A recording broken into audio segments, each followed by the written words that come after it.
Garrett es el director de Ciencias Jurídicas de la Fundación Libertad y que nos va a hablar de El crimen de la guerra. Un libro que por ahí muchos dicen, Alberdi lo escribió como bronca a Mitre y por la guerra del Paraguay y como una revancha, pero que yo creo tiene conceptos mucho más profundos que esa superficialidad que muchos dicen. Así que, Garrett, la palabra es toda tuya. No sé si estás por ahí. Sí.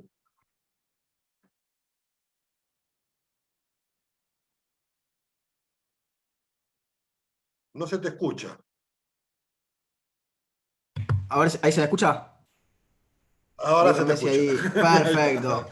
Bien, les agradecía por la presentación. Estoy acá en lugar de nuestro querido amigo Alejandro Bongiovanni, así que trataré de hacer un papel digno y, como decía Baltasar Gracián, bueno y breve, dos veces bueno. Con un libro, con un texto en realidad, que vos recién lo mencionabas, Pablo, que es realmente muy interesante y en un día muy particular. A ver, les cuento y les soy honesto, ¿no? Rodeado de tanta gente que sabe tanto de Alberdi, e incluso yo siendo abogado hasta me da un poco de vergüenza. Vieron que los abogados no tenemos en general vergüenza de nada, pero bueno, a uno le da ahí un poco de cosa. Ubicarnos, fíjense, a ver, estamos 29 de agosto, todos lo asociamos siempre con el Día del Abogado, uno de los pocos días además que tenemos en la Argentina que no está referido a la fecha de fallecimiento de la persona que se conmemora, de aquel en la que se basa, sino en su nacimiento, una cuestión que deja de lado esta tanatología tan propia de la Argentina, de siempre de recordar a sus próceres, de recordar a sus figuras históricas ubicadas en su muerte y no en su nacimiento, no en el día en el que comenzaron sus vidas. No sé si habrán seguido las noticias, vieron que en Santa Fe, en la parte del aglomerado Rosario, a partir de hoy a las 19:30 horas, aunque no lo han dicho, tenemos toque de queda, ¿sí? Abro Instagram hace algunos minutos y la publicidad que me aparece del gobierno de la provincia de Santa Fe son los planes de pago para cubrir el tema de los impuestos. Es decir, la provincia de Santa Fe se preocupa más que por el COVID, que por la delincuencia, que lo que sea, de ver si consigue algunos pesos más, como antes hablaba Gustavo recién cuando explicaba hermosamente algunos conceptos del sistema rentístico de Alberdi. Recordaba, como tenemos todos, ¿no? Como nos pasa, me parece, cada vez que hablamos de Alberdi, cuál fue mi primer contacto, ¿no? Tengo acá incluso la edición que leí en su momento a los 18 años cuando estaba en la Facultad de Derecho, que era fíjense, era uno de los textos no obligatorios, optativos, selectivos, que estaban en la Historia Constitucional Argentina. Era casi como algo que no le obligaban a leer a los alumnos en una materia que trataba la historia de nuestro derecho constitucional. Era casi como un absurdo, ¿no? Que tuviésemos Alberdi y no fuera parte de la lectura obligada. Y repasaba esta tarde este texto que vos recién mencionabas, El crimen de la guerra, que tiene, sí, un trasfondo y un contexto histórico que es muy particular, que se publica póstumamente, ¿sí? Se publica luego de la muerte de Alberdi.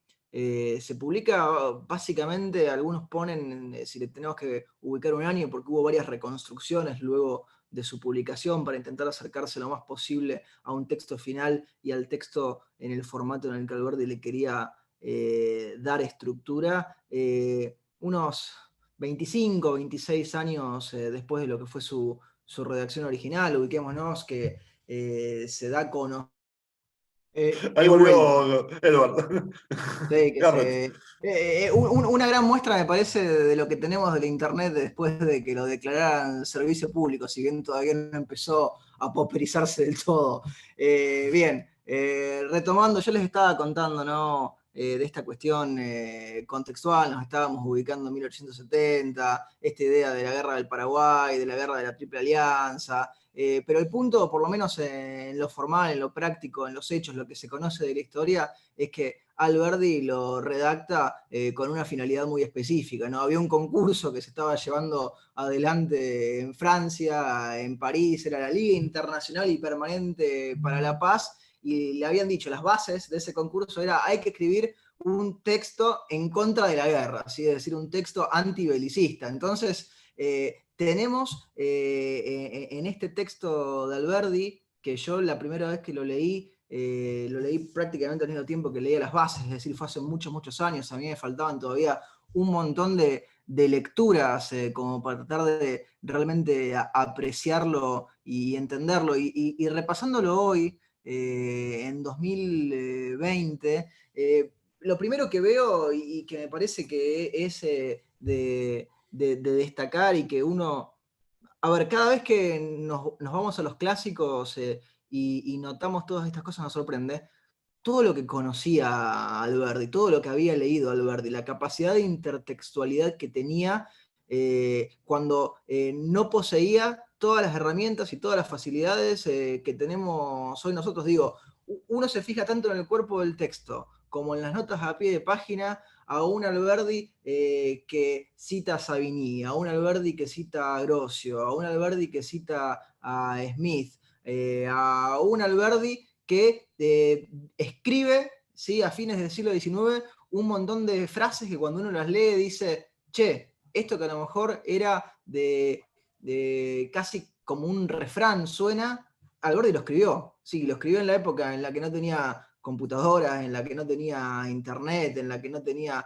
electricidad, a la noche probablemente a la luz de una vela, que la llamita le flameaba y si había un poquito de viento no veía absolutamente nada y se le debían mover todas las letras en la página. Es decir, es realmente en ese sentido siempre la admiración que a uno le genera a la distancia con todos estos personajes de la historia argentina que además tuvieron la particularidad, ¿no? Y ya se lo decía eso en su momento sobre Alberdi, de la ausencia con una presencia constante en nuestro país y en la preocupación por nuestro país, ¿no? De ese grupo de argentinos que siguieron pensando la Argentina a la distancia y que nunca pudieron separarse ni desconectarse del todo, ni con los kilómetros, y a pesar de no tener la conexión que tendríamos hoy. Fíjense, estamos con Zoom, más allá de que la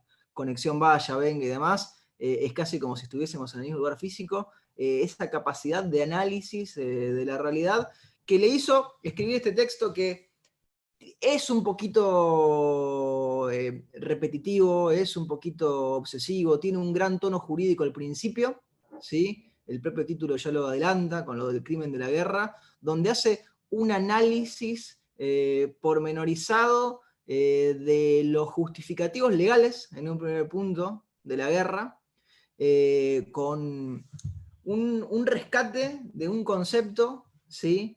Del derecho romano, que es interesantísimo y muy rico, con esto que toma el derecho de gente, ¿sí? Si le tenemos que poner el nombre en latín, el ius gentium, ius gentium, y dice, acá tenemos un problema de base con todo esto, el derecho que nos llegó de la antigua Roma para todos estos temas, es el derecho que tenían los romanos para con los que no eran romanos. ¿Sí? Es el derecho que tenían los romanos para con los pueblos bárbaros, es un derecho que admite el ataque, que admite en definitiva la guerra y que ve al otro como un distinto, como uno que no es parte de ese grupo, sino es el derecho interno de los romanos que tienen los romanos consigo mismos, sino que es el derecho que tienen los romanos con todos los que no están dentro de su círculo, dentro de su conjunto.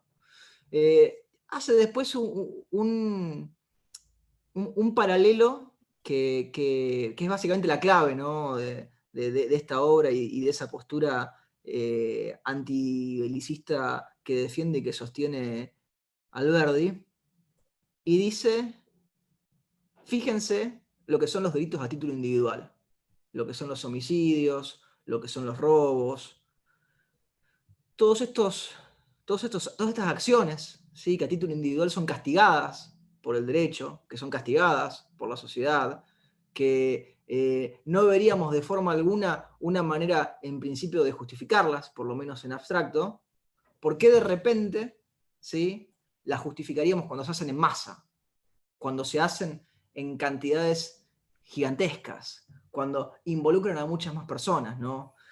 Y ahí ya de por sí empieza a tomar un concepto de Hugo Grocio, ¿sí? Lo decimos ahí en la versión españolizada y castellanizada del nombre de este holandés tan vital en lo que fue el desarrollo del derecho internacional público en la historia de la humanidad, y no estamos refiriendo al derecho de la guerra y de la paz, para tratar de hacer caer de cuajo este concepto de la guerra justa, ¿sí? De que hay conflictos armados que encontrarían un justificativo, ¿sí? Recordemos que al propio Grocio le importaba tratar de entender cómo es que legalmente se le podía dar un andamiaje, un sostén, una razón de ser a estos conflictos que se sucedían de manera permanente. Sí. Y acá Alberdi, casi como si fuera un René Descartes con la duda metódica, va hiperbolizando de manera permanente cada uno de los casos y cada uno de los supuestos a lo largo de todo el texto de por qué no hay justificativo para la guerra, sosteniéndolo en un punto que es probablemente el más jurídico y a la vez el más central y el más neurálgico de todo esto, y que tiene que ver, y fíjense, a ver, no por nada, es también el autor de Bases y Puntos de Partida para la Organización Política de la República Argentina, en una falta de división y de diferenciación entre aquel Sí, que está toma la bajando ahí, decisión Talía. de ir a la guerra y aquel Ah, que, en definitiva, hace la guerra. Porque es juez y parte, tiene todos los roles, el que define que hay justicia, entre comillas, en hacer la guerra, el que se siente vituperado por el otro, atacado por el otro, y luego va y ejecuta ese acto. Es decir, no hay ningún tipo de división, porque la parte es la misma, porque es juez, jurado y verdugo, como siempre se suele decir.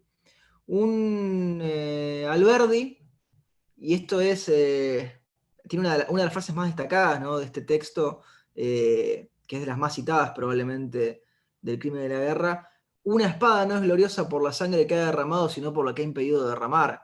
Un Alberdi que ahí es capaz de hacer un análisis, ¿no?, si lo queremos poner en términos a lo Bastiat, ¿sí?, de lo que no se ve, de aquello que se ha ahorrado, de aquello que se ha ganado, de aquello que se ha evitado. Un Alberdi que también cita a Immanuel Kant, en probablemente una de las ideas de Kant que menos recorrido popular o masivo ha tenido, pero no por eso no deja de ser una idea eh, avanzada y que ha encontrado, en mi opinión, su asidero en la actualidad, porque ya Kant hablaba en la Pax Perpetua de la Liga de Naciones, ¿no? Y acá tenemos un Alberdi que también propone o ve en organismos supranacionales, en organismos que estén por encima de cada uno de los estados a título individual, la posibilidad de una convivencia pacífica. Un Alberdi que solo encuentra un justificativo para la guerra en la defensa propia. Y luego vuelve a poner, fíjense esto, lo dijimos antes, un Alberdi que con la hipérbole sigue siempre estresando esta idea, dice: bien, la única justificación para la guerra es la defensa propia. Ahora, el que define si se siente atacado, si ve violentada su seguridad, su libertad, su vida, es la propia persona que decide luego ir a la guerra. Entonces otra vez aparece y la vuelve a ingresar esta preocupación del Alberdi de: bien, tenemos un justificativo, el único justificativo, la única opción, la única posibilidad de defendernos. Ahora, ¿cómo sabemos que nos estamos defendiendo y que no estamos utilizando esto como excusa? El propio Alberdi, que hasta analiza las guerras y los movimientos independentistas en este texto. Un Alberdi preocupado por cada una de las provincias de la Argentina en sus intentos de separarse del resto. Un Alberdi que, si ustedes se fijan, y acá se suma a su punto de vista económico, da por cuajo con una clásica idea heraclitia, ¿no? Nos remontamos ya a la antigua Grecia con Heráclito, que tenía su famosa frase de que, y acá por la traducción se dice en masculino, la guerra es padre de todas las cosas, decía Heráclito, en su idea de los opuestos, de los contrastes, de que uno puede conocer lo bueno porque existe lo malo y todo lo que ya sabemos, pero el punto era la guerra para Heráclito daba roles. La guerra para Alberdi nos empobrece. La guerra no nos da beneficios, no mejora nuestra calidad de vida. Eso lo hace el libre comercio. Un libre comercio que aparece de nuevo con Alberdi acá como una muestra más de que mientras más conectados estemos con los otros, mientras más vinculados estemos con los otros, menos posibilidades hay de que tengamos conflictos con los demás, lo cual nos parece de perogrullo, nos parece una obviedad, nos parece una simpleza, pero lo está diciendo a fines del siglo XIX. ¿No? Alberdi no, por lógica, ya lo sabemos, no va a llegar a conocer todos los conflictos que vamos a tener por delante, en particular todos los que tuvimos en el siglo XX, pero se adelanta de alguna forma al efecto que tuvo la globalización de corte Marshall McLuhan y cómo hemos visto que a medida que los países van haciendo negocios entre sí, tienen menos conflictos bélicos entre ellos, se adelanta a lo que ha sido y que hoy por hoy es muy preocupante también y que tiene que ver con la Unión Europea. Fíjense ustedes que tenemos un Alberdi que siguiendo esta idea de Kant, porque lo cita, digo, entendemos que había leído todos estos textos del prusiano, nos pone delante la posibilidad de un mundo interconectado, de un mundo que de tan interconectado, de haber llegado a entender que depende el uno del otro para poder vivir mejor, deja de tener conflictos. ¿Sí? Pero también, y esto es, me parece, no es de los puntos principales y no es una idea solamente de Alberdi, pero él la rescata a lo largo del crimen de la guerra en contadas oportunidades, y que es lo siguiente: la diferencia entre los que deciden hacer la guerra y los que les toca ir a la guerra, entre los gobernantes y los gobernados, ¿no? Él también dice, fíjense, hagan un repaso a lo largo de la historia, cuántos líderes de distintos imperios y de civilizaciones y demás murieron en batallas, ¿sí? Dice, tratemos de pensar eso. Y agrega, no son muchos, ¿sí? Son los menos los que murieron en batalla, porque en principio ya eran los menos los que iban directamente a la batalla. Después, los que iban, de esos, estaban siempre en posiciones la más de las veces de que no los pudieran atacar. ¿Sí? Iban con el caballo un ratito, se hacían ver, daban una vuelta, pegaban un par de gritos y se volvían a su carpa a tomar vino y a comer y a dormir y lo que fuera. Dice Alberdi, la importancia de que los que toman las decisiones también tengan que ejecutar esas decisiones que toman. Y ahí dice, si los gobernantes, si los reyes, si quien sea que dice vamos a la guerra, tiene que ir a la guerra, asegura, va a haber muchas menos guerras, lo cual también nos suena como muy obvio, pero no por eso deja de ser realmente destacable, ¿no? Un Alberdi que incluso se permite a sí mismo preguntarse en este texto, no lo hace como el punto más importante, pero sí reaparece de forma cíclica esta preocupación por la pena capital, ¿no? Por la pena de muerte, que en este texto otra vez surge y tiene su lugar. Un Alberdi que uno realmente trata de imaginárselo en la Argentina en la que vivimos hoy por hoy, ¿no? Porque me parece que a cada uno de nosotros nos divierten, nos gustan esos contrafácticos, esas inquietudes, eh, esas imaginaciones, ¿no? Antes lo teníamos a Gustavo que hablaba de ese entrecruzamiento, ¿no? Entre Alberdi y Hayek. Y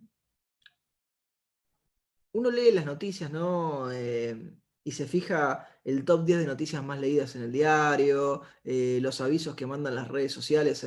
A mí hace un rato me aparecía, La Nación avisa que Pablo Echarri y Natalia Oreiro en realidad no cortaron, no rompieron su vínculo porque le tiró la caja de patitas donde tenía guardados los dólares. Digo, para que veamos el nivel de noticias más leídas que tenemos en el diario hoy, 29 de agosto de 2020.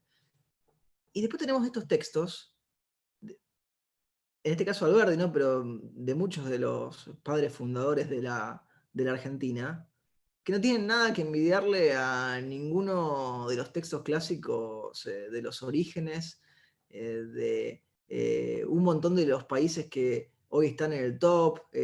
Cuando uno habla de padres fundadores, que siempre es una expresión robada, ¿no?, de los estadounidenses,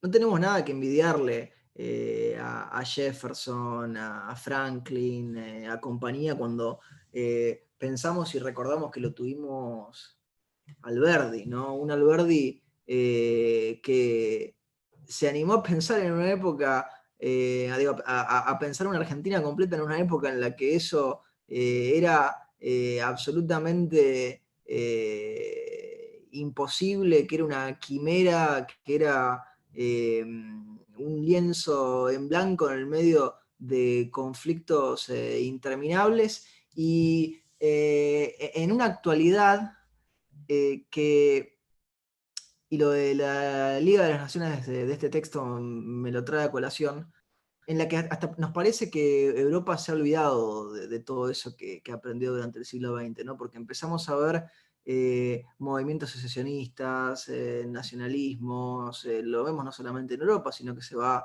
replicando en muchas partes del mundo.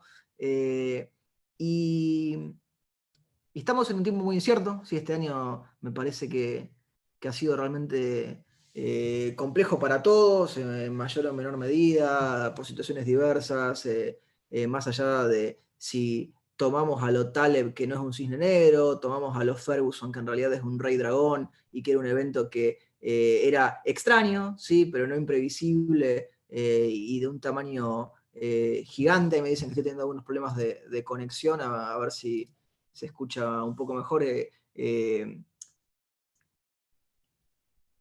Alberdi nos pone de lleno con este texto, si lo releemos hoy en 2020 y en siglo XXI, que la historia de la humanidad es una historia de conflictos, ¿sí? Es una historia de batallas, de guerras, de sangre, de muerte. Estos años recientes, que digo, para muchos de nosotros, a ver, yo nací después de la caída del muro de Berlín, en 1989, apenas un mes después de que sucedió eso. Mi vida, en lo que refiere a lo vivencial personal, ha sido en un contexto, y a lo mejor el de muchos de los jóvenes que están viendo ahora también, de paz. Digo, más allá de que la Argentina tenga sus crisis cíclicas y la economía nunca se tome las decisiones correctas, hemos vivido tiempos de paz a lo largo del mundo, incluso con conflictos bélicos que se han ido dando, incluso con Estados Unidos librando guerras por acá y por allá. Ha sido un tiempo de paz prácticamente inusitado en lo que es la historia registrada de la humanidad, ¿no? Y la gran pregunta que me parece que uno se hace es, sí, todo es incierto, ¿sí? Es incierto, el conocimiento es disperso, como le gustaría marcar a Hayek. Y acá Alberti nos dice lo importante de no hacer la guerra. Esa guerra marcada como un crimen, esa guerra marcada como injusticia, porque es una guerra criticada no solamente desde su costado jurídico, ¿sí?, que tenemos acá su división no encontrada entre el que decide hacerla y el que la hace, entre el juez y la parte, sino también desde su costado ético. ¿Sí? Aparece esa máxima romana de que no todo lo que es lícito necesariamente justo, en este repaso que hace Alberdi. Y es una enseñanza que me parece que en este contexto en el que no sabemos si vamos a volver a esas épocas inciertas, inestables, de conflictos, de peleas, con líderes a lo Trump, a lo Boris Johnson, a lo Bolsonaro, a lo que ustedes imaginen, o un Joe Biden con el Partido Demócrata también, que no sabemos qué esperar de esa gente, en el que no volvamos a caer en los conflictos. Digo, Alberdi, como todos los clásicos, siempre que uno vuelve a esos textos, se reinventan, cambian, porque uno cambia, porque cambia el contexto en el que lo lee,